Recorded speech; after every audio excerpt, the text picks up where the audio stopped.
Hina Modi. I am a botany mentor. Today I will discuss about the first syllabus of BSc second part NDSU university. आपके जो syllabus में है third paper है botany के, paper first diversity of seed plants, paper second systematics of angiosperms, paper third structure development and reproduction of flowering plants.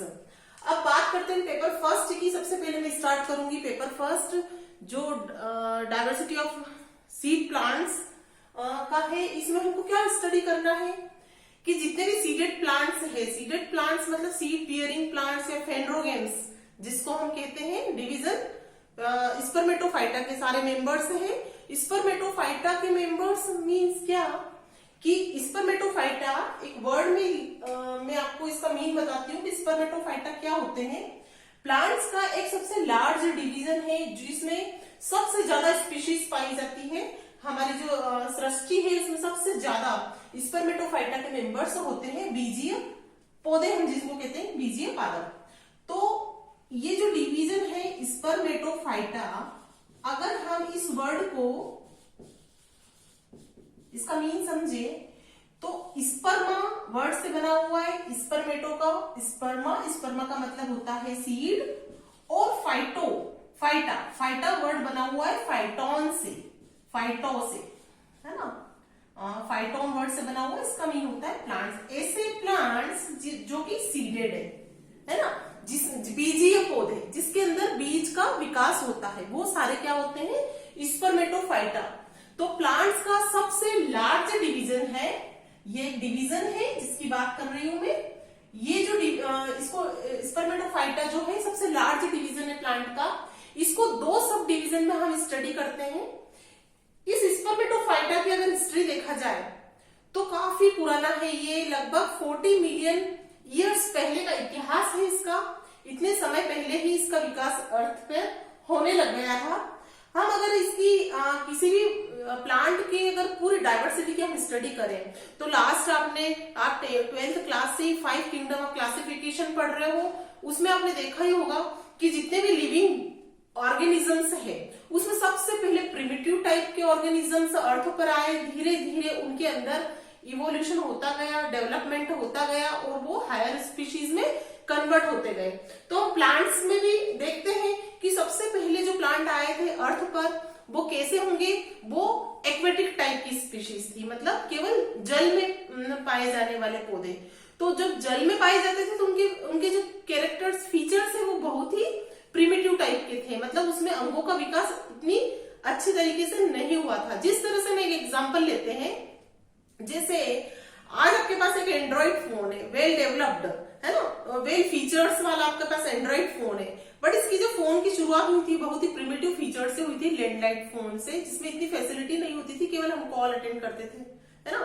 तो धीरे धीरे उसमें डिफरेंट जनरेशन आई, डिफरेंट जनरेशन और टाइम टू टाइम उसमें एडवांस फीचर्स आते गए और आज एक सुप्रीम टाइप का एंड्रॉइड हम इस वक्त फीचर्स हम देख सकते हैं कि सुप्रीम टाइप के फीचर्स या एडवांस फीचर्स क्या होते हैं. उसी तरीके से हम प्लांट में देखते हैं कि जो एक्वेटिक प्लांट्स थे वो प्रिमिटिव टाइप के फीचर्स लिए होते थे. धीरे धीरे क्या हुआ, वो लैंड पर आए. लैंड पर आए मतलब कुछ ऐसे प्लांट्स का विकास हुआ जो पानी में भी रह सकते हैं और लैंड पे भी रह सकते हैं. उन्हें कहा एम्फीबियंस कहा, एम्फीबियस प्लांट कहा, जैसे कि ब्रायोफाइटा, है ना. तो सबसे लोअर ग्रुप के कौन से हो गए, ब्रायोफाइटा. ब्रायोफाइट्स कैसे हो गए, जो लैंड में भी रह सकते हैं और प्लांट्स मतलब पानी में भी. तो वो उनकी जो स्पीशीज, उनका जो हैबिटेट है वो कैसा होगा, उनका आवासीय स्थान जहां पर पानी भी हो, जल के बिल्कुल करीब हो, उन्हें कहा उभयचर पादप, उभयचर या एम्फीबियस प्लांट्स. तो अब ब्रायोफाइट से धीरे धीरे एडवांसमेंट हुआ. फिर आए pteridophytes. Pteridophyte complete land plant, ठीक है ना, लैंड पर वो सर्वाइव करने लगे. और फिर विकास की प्रक्रिया धीरे धीरे जैसे आगे बढ़ी तो प्लांट में पहले सीड नहीं हुआ करते थे. लोअर प्लांट में हम सीड का डेवलपमेंट नहीं देखते हैं. जैसे जैसे हायर प्लांट्स में आते हैं तो ये स्पर्मेटोफाइटा डिवीजन जो है ये ब्रायोफाइट टेरिडोफाइट के बाद का है, ठीक है ना. तो टेरिडोफाइट के बाद की जो जनरेशन होती है वो हायर होती है, जिसे हम कहते हैं, उसे हम डिवीजन में रखा है स्पर्मेटोफाइटा में, मतलब जिसमें सीड का डेवलपमेंट हो गया है. क्यों सीड का डेवलपमेंट कब होता है? सीड का डेवलपमेंट एक ऐसे प्लांट में होता है जहां फर्टिलाइजेशन के थ्रू, है ना, फर्टिलाइजेशन होता है निषेचन के दौरान जो स्ट्रक्चर बनती है, डिप्लॉयड स्ट्रक्चर बनती है, वो एक डिप्लॉयड स्ट्रक्चर बनती है, उसमें डिफरेंट टाइप के क्लीवेज होते हैं और एम्ब्रियो का डेवलपमेंट होता है। जैसे एम्ब्रियो बना तो वो सीड के फॉर्म में होता है, वो किसमें होता है? स्पर्मेटोफाइटा में होता है। तो ये काफी पुराना इसका इतिहास मैंने बताया आपको। 40 मिलियन ईयर्स पहले, लगभग डिवोनियन काल में, है ना, डिवोनियन काल की बात है, तब इसका हिस्ट्री मानी जाती है। स्पर्मेटोफाइटा तब से दिखने लगे थे पृथ्वी पर। अब अगर हम बात करें स्पर्मेटोफाइटा की, तो स्पर्मेटोफाइटा को 2 सब डिवीजन में बांटा गया है, जिम्नोस्पर्म्स एंड एंजियोस्पर्म्स। जिम्नोस्पर्म्स और एंजियोस्पर्म्स। अब इस वर्ड को मैं आपको क्लियर करके बताती हूँ। जिम्नोस्पर्म जो है 2 वर्ड से मिलकर बना हुआ है, जिम्नो एंड स्पर्मा। स्पर्मा मीन सीड, मैंने बताया आपको। जिम्नो का मतलब होता है GYMNO। जिम्नो वर्ड बना हुआ है, इसका मीन होता है naked. Gymno means naked, sperm means seed, naked seeded plant. अभी समझने वाली बात है कि जो भी जिम्नोस्पर्म्स है उसमें सीड तो बनते हैं, बट वो नेक्ड होते हैं, मतलब किसी एक आवरण में बंद नहीं होते हैं, ठीक है ना। क्योंकि इस तरह के जो जिम्नोस्पर्म्स प्लांट है उसमें जो सेक्सुअल या ऑर्गन्स हैं वो कोन के फॉर्म में होते हैं। रिप्रोडक्शन जो होता है वो थोड़ा डिफरेंट टाइप का होता है एंजियोस्पर्म्स में। तो इसमें रिप्रोडक्शन जो होता है वो कोन के अंदर होता है, ठीक है ना।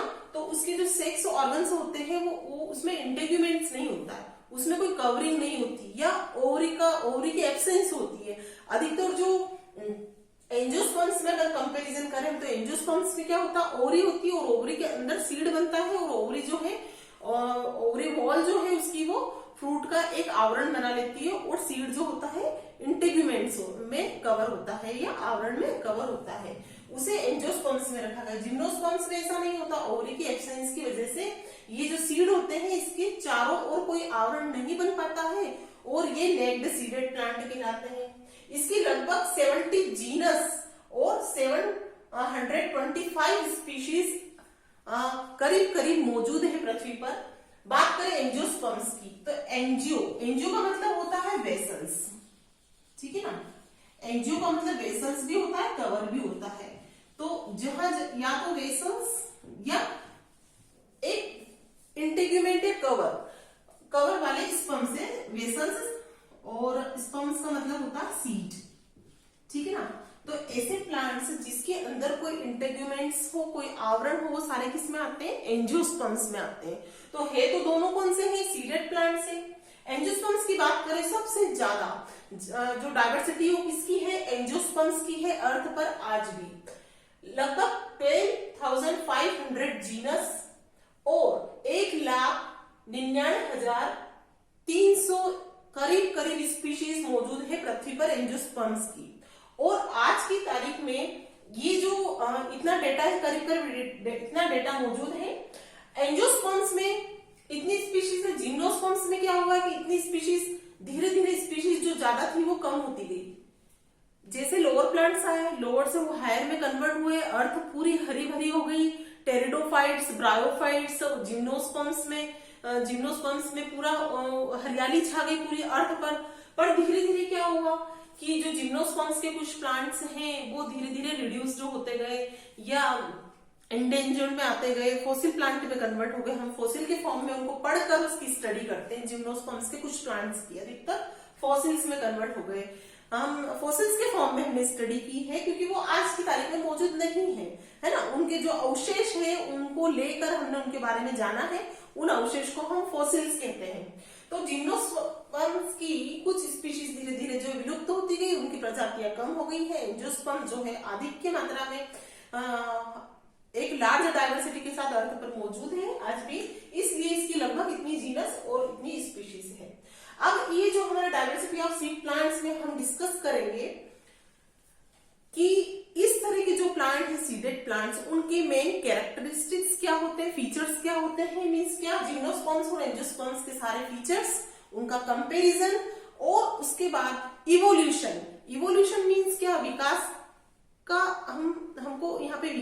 बताना है कि प्रिमिटिव टाइप के जो थे उससे एडवांस टाइप की जो स्पीशीज बनी है प्लांट में, उसमें सीड हैबिट में क्या अंतर आया, क्या डेवलपमेंट हुआ, एक प्रिमिटिव स्केल से लेकर एडवांस स्केल तक हमको इसका इवोल्यूशन बताना है हमको फर्स्ट यूनिट में।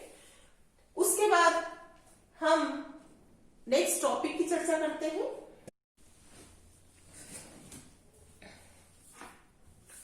तो आगे हम बात करते हैं डिफरेंट फीचर्स की कि कौन कौन से फीचर्स जो है सीड बियरिंग प्लांट्स या फेंड्रोगेम्स के अंदर होते हैं। अगर हम बात करें कि सीड की, कि सीड क्या होते हैं, है ना, सीड को अगर हमको परिभाषित करना हो तो सीड क्या है, सीड क्या है, सीड इज अ फर्टिलाइज्ड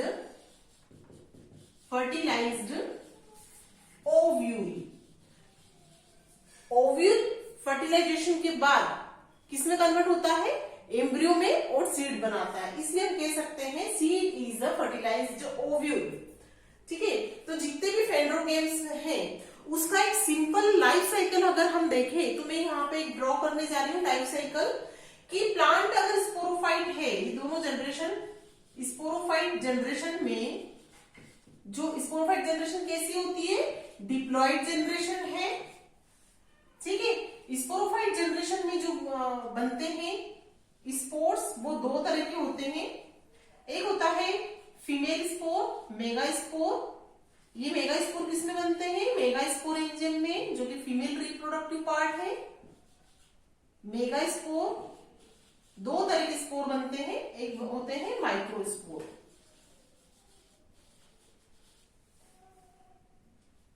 ये कैसे होते हैं, हैप्लॉइड, अगुणित अवस्था में होते हैं। मेगा स्पोर अगर जनरेट हो तो मेगा स्पोर क्या बनाता है, फीमेल गेमेटोफाइट। क्या बनाता है, फीमेल गेमेटोफाइट। अगर गेमेटोफाइट है तो इसकी जनरेशन कैसी होगी, हैप्लॉइड। माइक्रोस्पोर बनाता है मेल गेमेटोफाइट। क्या बनाता है, मेल गेमेटोफाइट प्लांट।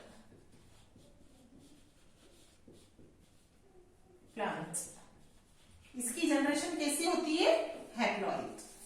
ये भी हैप्लॉइड है। फीमेल गेमेटोफाइट से जो बनने वाले गैमेट्स हैं,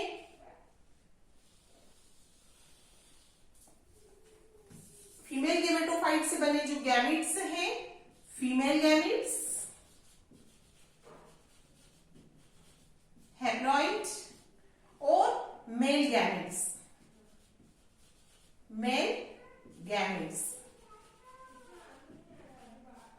ठीक है। दोनों ही स्ट्रक्चर में क्या होता है, कॉम्बिनेशन बनता है, फर्टिलाइजेशन के बाद में बनते हैं जाइगोट। फर्टिलाइजेशन के बाद में बनता है जाइगोट। फर्टिलाइजेशन हुआ दोनों में, ये स्ट्रक्चर क्या है, गैमेट्स कहां से बने, स्पोरोफिटिक जनरेशन से जो स्पोर्स बने हैं उसकी गैमेटोफिटिक कंडीशन से बने हुए गैमेट्स जो है आपस में जब फर्टिलाइजेशन करते हैं तो फर्टिलाइजेशन के तुरंत बाद एक स्ट्रक्चर आती है जिसे कहा है एम्ब्रियो।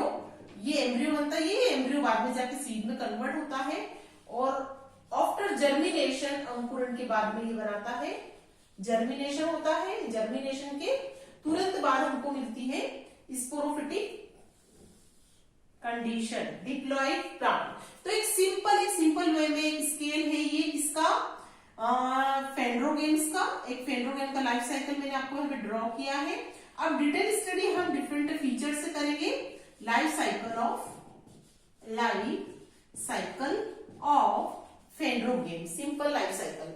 तो स्पोरोफिटिक प्लांट्स में गैमेट्स के फर्टिलाइजेशन के थ्रू जो बनने वाला एम्ब्रियो है वो ही कवर हो जाता है। अगर आवरण में कवर हो जाता है तो सीड बियरिंग प्लांट कैसे होंगे, एंजियोस्पर्म्स होंगे।